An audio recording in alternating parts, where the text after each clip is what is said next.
Espace TV, le 22h.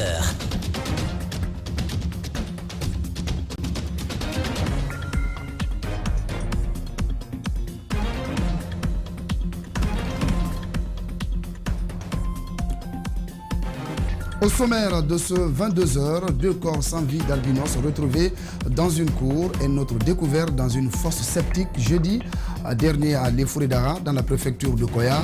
Selon les témoignages, le jeune aurait été battu par le garde du corps d'un officier de la douane en service à Beila. Crime rituel ou pas, reportage à suivre dans ce journal. Affaire présumée détournement de 200 milliards de francs guinéens, la justice se saisit du dossier. Le parquet de Conakry annonce l'ouverture d'une enquête autour de ce scandale financier, mais les acteurs sociopolitiques n'y croient pas et attendent des actes concrets. Enfin, vous suivrez en fin de journal la rubrique La Une des médias, l'actualité des médias vue par la rédaction d'Espace TV.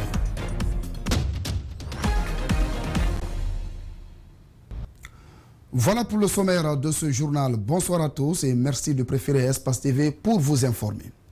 Le village de Lefouredara, situé dans la préfecture de Koya, se réveille avec une découverte macabre et qui relance le débat sur les crimes rituels. Tenez-vous bien, 2 corps sans vie d'albinos retrouvés dans une cour et notre découverte dans une fosse septique le jeudi dernier. Selon les témoignages, le jeune aurait été battu par le garde-corps d'un officier de la douane en service à Beila. Reportage à Bernard Koundouno, Ibrahima Sori Kamara. Moussa Kamara, chauffeur de profession, âgé d'une vingtaine d'années, c'est la victime d'un assassinat la nuit du dimanche au lundi dernier à Lefouredara dans la préfecture de Koya. Selon les témoins, la victime aurait passé la journée du dimanche à travailler au chantier d'un des officiers de la douane guinéenne, reconnu dans le quartier sous le nom de Moussa Soumaoro. Après la journée de travail, le jeune aurait réclamé son salaire qui s'élevait à 100 000 francs guinéens selon la victime et 50 000 francs guinéens selon le concessionnaire. De tractation en tractation, l'officier aurait ordonné sa garde de bastonner le jeune. C'est après 4 jours que le corps de Moussa Kamara a été retrouvé dans une fosse septique, non loin du chantier, explique le frère de la victime.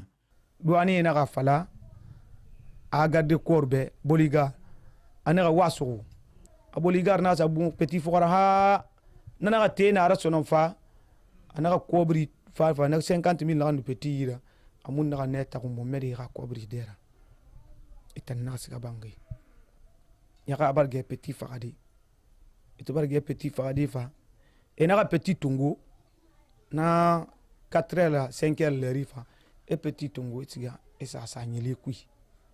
Informés de la découverte du corps le jeudi matin, les habitants du quartier se sont mobilisés pour détruire le bâtiment.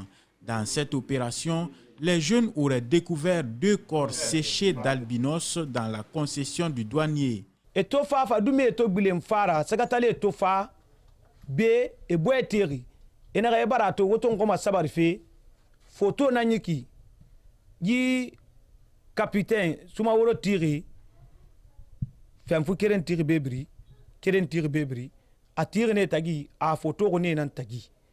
Ouais, c'est que moi j'ai appris qu'ils ont découvert 2 corps dans sa maison, chèque.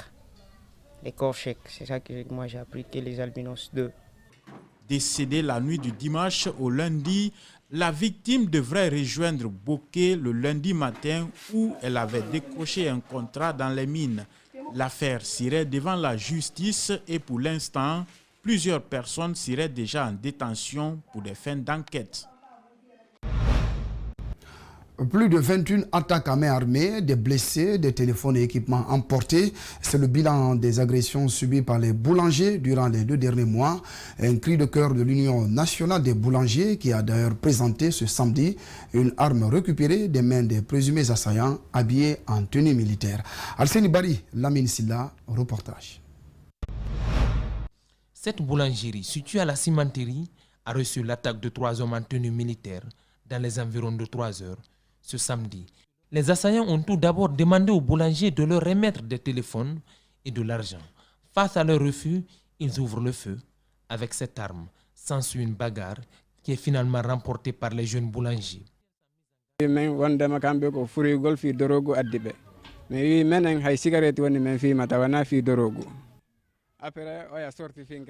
Ce sont 3 hommes en uniforme qui sont venus dans notre boulangerie à 3 heures du matin. Ils nous ont dit qu'ils cherchaient la drogue. On leur a dit que même la cigarette, on ne fume pas ici. Après, ils ont pris nos téléphones et 250 000 francs guinéens. En sortant, on s'est jeté sur eux. L'un d'entre eux a fait sortir une arme. Quand on a pris le dessus, ils ont fui avec notre argent, laissant nos téléphones derrière eux. Dans leur fuite, ils ont jeté des gaz lacrymogènes. Cette agression contre les boulangers n'est pas une première. Le président de l'Union nationale des boulangers dénombre plus de 21 attaques ces 2 derniers mois. Il y a eu des attaques de Dibreka, à Chonfoya, à Simanteri, à Samataran, à Lambangi, partout dans la commune de Ratoma et Dibreka. Chaque jour, c'est l'attaque de l'attaque. On a attiré l'attention du gouvernement de sécuriser les boulangers. Si les boulangers ne sont pas sécurisés, on ne pourra pas travailler. Ça, on a bien dit ça, on a répété, on a répété. Est-ce que vous avez compris? On a alerté le ministère du Commerce. Bon, et avant-hier, le vendredi, j'étais avec le directeur national du Commerce. Donc, on doit écrire à le ministre de la Sécurité pour qu'il puisse prendre les dispositions pour sécuriser les boulangers.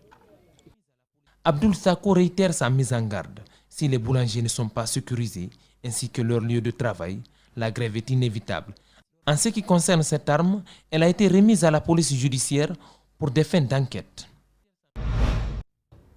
Comme annoncé au sommaire, affaire présumée détournement de 200 milliards de francs guinéens. La justice se saisit du dossier. Dans un communiqué rendu public ce vendredi, le parquet de Conakry annonce l'ouverture d'une enquête autour de ce scandale financier. D'ailleurs, des acteurs sociopolitiques rencontrés n'y croient pas. Ils craignent que le dossier soit classé comme tous les autres concernant la gabegie financière. Mamadou Kalisso, Ibrahima Souli 5 Souma. Selon plusieurs juristes, le communiqué du parquet de Conakry annonçant l'ouverture d'une enquête sur le dossier Nabaya Gate est une farce, dans la mesure où la Haute Cour de justice, chargée de juger les hauts cadres de l'État, n'existe pas en Guinée. C'est une manière pour l'État de calmer la tempête qui risque d'emporter des dignitaires du pays, poursuit une autre source. Cet activiste de la société civile invite l'État à faire le préalable. Vous savez, aujourd'hui, il n'y a pas une haute cour de justice qui pourra juger les hauts cadres de l'État. Donc il est important que tout ce dispositif, tout cet arsenal juridique soit au complet pour que véritablement tous les citoyens soient soumis à la loi au même titre. La publication de cette enquête journalistique réalisée par le site d'information Guinée News secoue l'État guinéen au plus haut niveau. Ces leaders politiques, membres de l'ANAD, invitent les citoyens à un sursaut patriotique, à obliger les décideurs à rendre compte de leur gestion. Notre bonheur viendra de là. Ce montant de 200 milliards, ça aurait pu changer la physionomie des écoles techniques de notre pays. Mais allez à Conakry ici, allez au CFP Donka, allez au CFP Maritime, allez à la Cité de chemin de fer, allez au CFP de Ratoma ici ou de Matoto. Vous verrez que même des ports, on ne peut pas y faire entrer. C'est plus que des porcheries. Ce scandale politico-financier incrimine la directrice de campagne adjointe du parti au pouvoir. Cet argent aurait servi à battre campagne pour la réélection du président Alpha Condé. Ceci expliquerait cette solidarité gouvernementale autour de la ministre. Le président de l'ADR invite les hommes des médias à poursuivre le combat. Dans une dictature, il faut couper les langues. Là, ce n'est pas les queues qu'on va couper, c'est des langues. Il faut obliger tout le monde à fermer la bouche, ne rien dire, fermer les yeux, on va faire l'autruche. Donc, il faut nécessairement que tous les médias, que les journalistes soient solidaires. Quand un travail est fait de façon professionnelle, il ne faut pas vous laisser intimider. Autre réaction sur ce scandale financier qui cristallise le débat, c'est celle du président du parti Nouvelle-Guinée qui, lors d'une conférence de presse ce samedi, se dit outré par la pratique de corruption sous la gouvernance actuelle. Le parti s'est également prononcé sur une éventuelle formation du gouvernement. Djibril Ba, Mohamed Aloussen Kamara. Le prétendu détournement de fonds par la ministre de l'Enseignement technique et de la formation professionnelle est sur toutes les lèvres ces derniers jours. En conférence de presse ce samedi, cela ne laisse pas indifférent le parti La Nouvelle Guinée. Il est incompréhensible qu'en Guinée, indépendante depuis 1958, suite à un long combat de nos dévanciers, qu'avec toutes ces ressources naturelles et humaines, que des citoyens peinent à se nourrir, se vêtir, se loger, se soigner, se déplacer et croire en la justice. Convaincu de l'utilité des valeurs traditionnelles, ce parti politique veut montrer une autre version de la lutte politique devant les leaders membres de l'Alliance patriotique qui ont effectué le déplacement pour la circonstance. L'objectif premier fut tiré d'un constat lié à la disparition de nos us, mœurs et coutumes, ainsi que la confiscation de certaines valeurs démocratiques après la prise du pouvoir par les militaires. Le Parti démocrate conservateur devenu Nouvelle-Guinée voudrait participer au développement économique du pays. Dans ce cas, son président n'exclut pas une éventuelle main tendue du parti au pouvoir. Si on a appelé pour que nous puissions changer quelque chose dans le bien-être de la population, si la main est tendue, je pense que le parti, comme dans ses habitudes, va se retrouver au niveau du bureau politique national. On va contacter toutes nos fédérations et une réponse adéquate sera donnée à celui ou celle qui aura tendu la main. Plus d'une centaine de partis politiques existent en Guinée avec pour ambition conquérir le pouvoir. La Nouvelle-Guinée vient donc rallonger cette liste. Etienne Soropogui, le président du mouvement Nos Valeurs Communes, est depuis vendredi nuit sous soins au service de cardiologie de l'hôpital Niasse-Dine. Selon son avocat, il souffre de complications pulmonaires. On écoute à propos Maître Salif Beyavogui, joint au téléphone par la rédaction d'Espace TV. J'ai trouvé un patient très affaibli, très fatigué, qui a des complications pulmonaires. Et tout porte à croire que physiquement et sanitairement, son état de santé est désormais incompatible avec sa détention. À la lumière des petites explications que j'ai pu avoir de lui, tout porte à croire que c'est à partir de sa détention là qu'il a capté cet autre malaise qui se situe au niveau du cœur, hein, je pense. Parce que de la respiration, ce sont des complications pulmonaires. Bon, je ne suis pas médecin, hein, et je ne fais que relater ce que j'ai constaté. Bon, et maintenant que cela est arrivé, dès lundi, nous allons saisir le doyen des juges de son dossier médical et solliciter sa remise en liberté et son évacuation à l'extérieur du pays. Parce que, à mon avis, hein, ce genre de pathologie mérite d'être médicalement suivi dans un centre approprié. Donc, je l'ai quitté avec beaucoup d'amertume, beaucoup de tristesse. Et il est actuellement sur son lit de malade. Voilà l'avocat Maître Salif Beyavogui, membre du pôle des avocats des détenus politiques à la maison centrale, s'exprimant sur l'état de santé d'Etienne Soropogui. En bref et en image, à travers un communiqué rendu public ce samedi, l'UFDG et l'Alliance nationale pour l'alternance et la démocratie en AD invitent les populations du Grand Conakry à observer une journée ville morte le jeudi 3 décembre 2020. Selon l'UFDG et ses alliés, c'est pour exiger le respect de la vérité des urnes, la libération des prisonniers politiques, mais aussi l'arrêt des expropriations et persécutions des opérateurs économiques nationaux, pour ne citer que ceux-là. Ils sont 8 médecins légistes formés pendant 4 ans par le professeur Hassan Ba. Ils seront affectés dans toutes les régions du pays. La crème du personnel de la santé et de la justice, tout comme les parents et proches, ont assisté à la délibération des membres du jury. Mamadou Sadio Baldé, Djibril Kaba Kamara. Une femme plus 7 hommes ont suivi une formation sur la médecine légale. 4 ans de formation ponctuée des stages, le jury fait la délibération. Premier, Amadou Mokhtar Diallo. Deuxième, Tcherno Sadou Diallo. La formation est terminée. Début de carrière, le professeur Hassan Ba et le procureur ont un message pour l'équipe. Je vous commande un seul principe, la rigueur. Car une mauvaise expertise ou un mauvais rapport, un rapport de complaisance peut inculper un innocent ou disculper un criminel. Le professeur est certain que la Guinée a à présent des médecins bien formés et prêts à servir. C'est une formation de 4 ans, une formation diplômante, avec des cours et un programme pédagogique qui est harmonisé au niveau de ce qu'on appelle l'OAS, l'Organisation ouest-africaine de la santé. Avant d'être affectés dans leurs postes respectifs, ils avaient bénéficié de partages d'expériences riches, ce qui veut dire qu'ils sont tout simplement opérationnels. Et ils ont bénéficié également de stages, non seulement en Guinée ici, mais aussi en France, au niveau de l'université de Montpellier, où ils sont familiarisés à la pratique de certaines autopsies.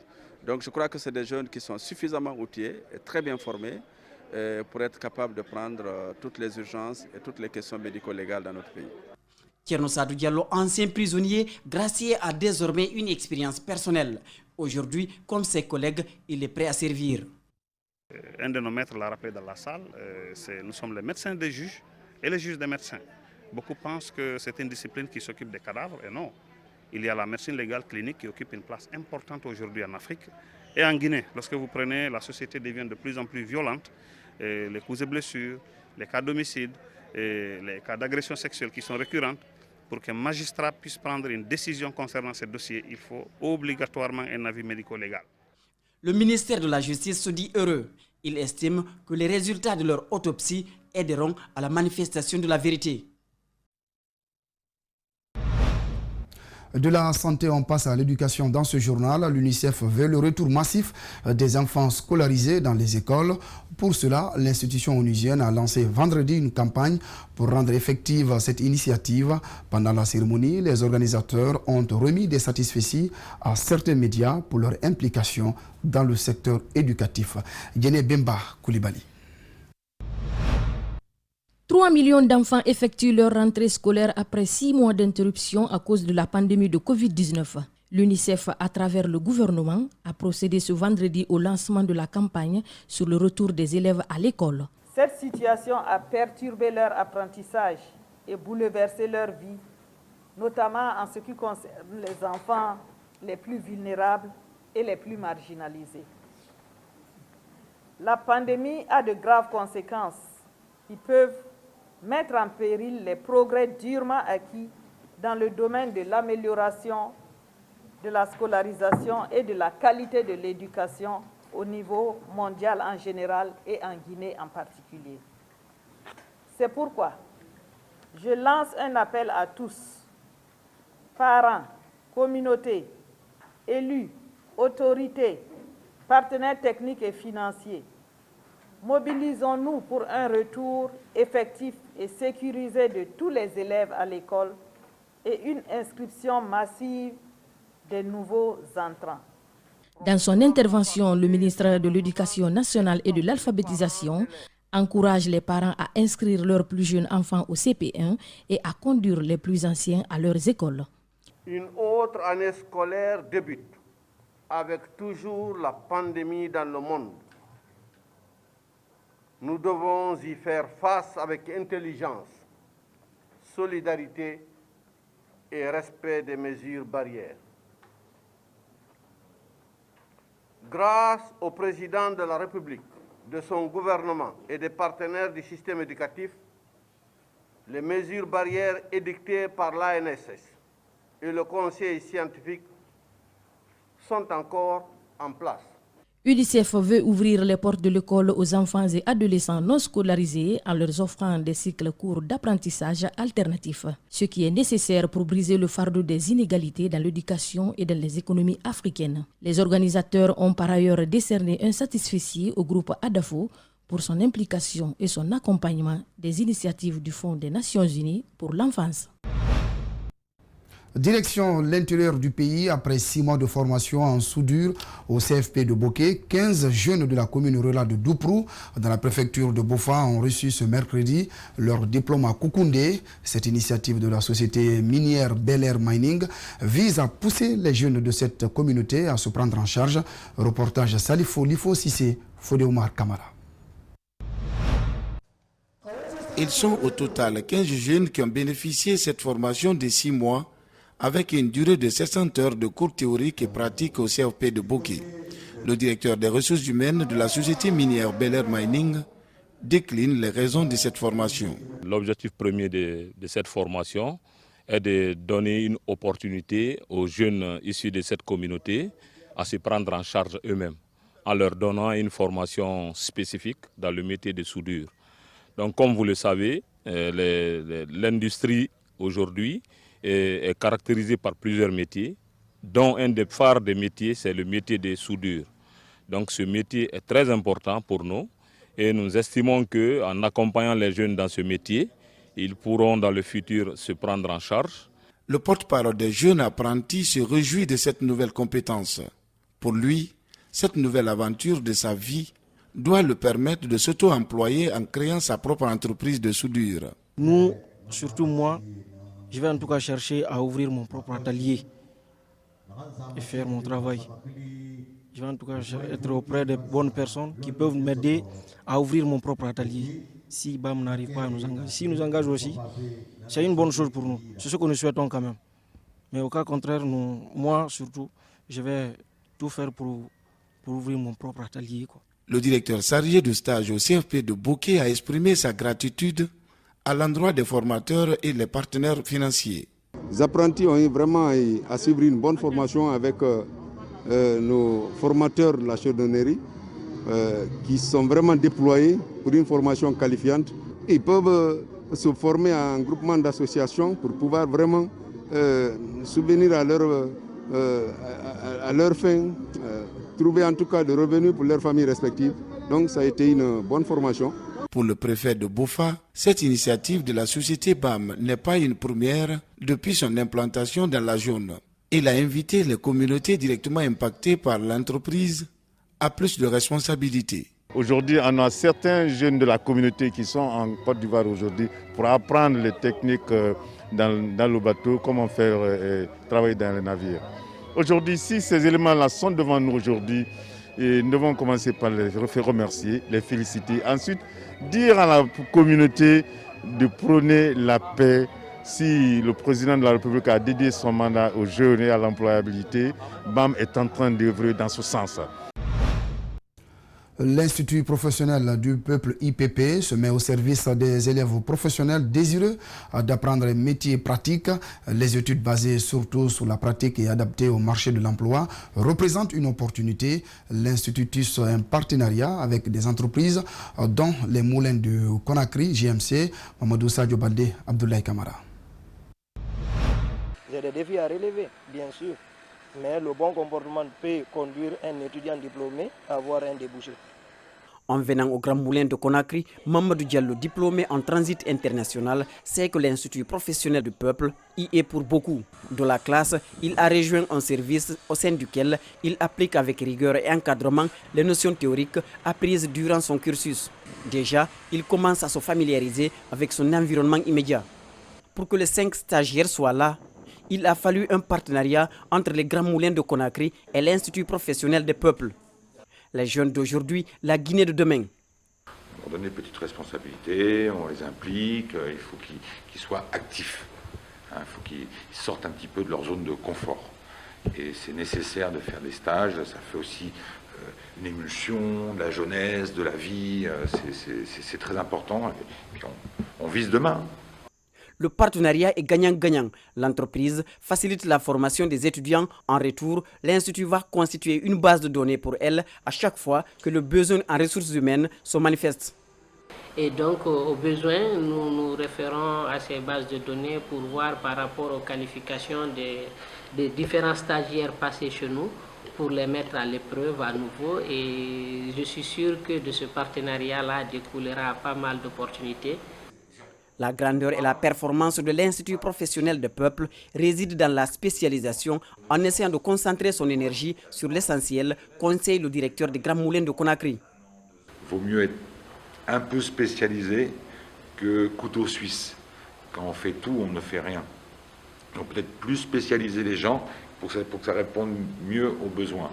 Et l'Institut, je pense qu'au fur et à mesure de sa vie, va peut-être mieux cibler ses axes de formation et les choix des entreprises partenaires. Et pour pouvoir avoir des gens plus opérationnels et puis aussi parmi eux les futurs décideurs de ce pays. Nous retournons en classe pour voir d'autres filières explorées par l'IPP. La santé. Là également, les cours pratiques sont privilégiés. Ce, grâce à une stratégie on ne peut plus concrète. Par exemple, si vous prenez ceux qui font santé, dès l'inscription, ils sont déjà admis dans les salles de pratique, c'est-à-dire à l'hôpital. Donc ils vont le matin, de 8h jusqu'à 12h, ça c'est pour la pratique. Et de 12h maintenant à 18h, ça c'est pour les cours théoriques dans les salles de classe. L'IPP a ouvert une école à Sangarédji pour être plus près des élèves désireux de préparer une carrière professionnelle. 8 étudiants guinéens en fin de cycle ont obtenu une bourse d'études pour aller à Dakar. Ils viennent tous du département anglais de l'université Kindia. L'octroi de la bourse a été facilité par UCED Guinée, qui a aussi procédé à une distribution de savons dans des lieux de culte à Ratoma dans le cadre de la lutte contre la pandémie du Covid-19. Mamadou Boulere Diallo, Aboubakar Din Kamara. C'est une structure qui soutient l'éducation et la démocratie en Guinée. Elle agit dans la formation. Ses membres constatent que de nombreuses opportunités échappent aux jeunes concernant les bourses d'études. Ils décident alors d'identifier ces opportunités et d'accompagner les nécessités. Il y a des bourses qui sont octroyées à la Guinée, mais les jeunes Guinéens ne profitent pas. Je prends un exemple, l'année dernière, il y a l'Inde qui a octroyé près de 900 bourses, n'est-ce pas, à la Guinée. Seulement 200 ont été occupés, les 700 ont été retournés. Et ça, c'est vraiment très malheureux. Nous voulons désormais que toutes les bourses octroyées à la Guinée, que nous jeunes, les jeunes Guinéens, profitent largement. Nous en avons besoin. L'université de Kindia, qui a bénéficié de ces bourses d'études, se félicite et remercie les donateurs. On a organisé un test. Il y a eu beaucoup d'appréciations, beaucoup d'admis parmi les gens. Les gens qui ont eu des bonnes notes, même les meilleurs là, on a organisé un deuxième test. C'est la suite des deuxièmes tests là, vraiment 10 ont été retenus comme meilleurs. UCED Guinée exige des boursiers de revenir et servir la nation.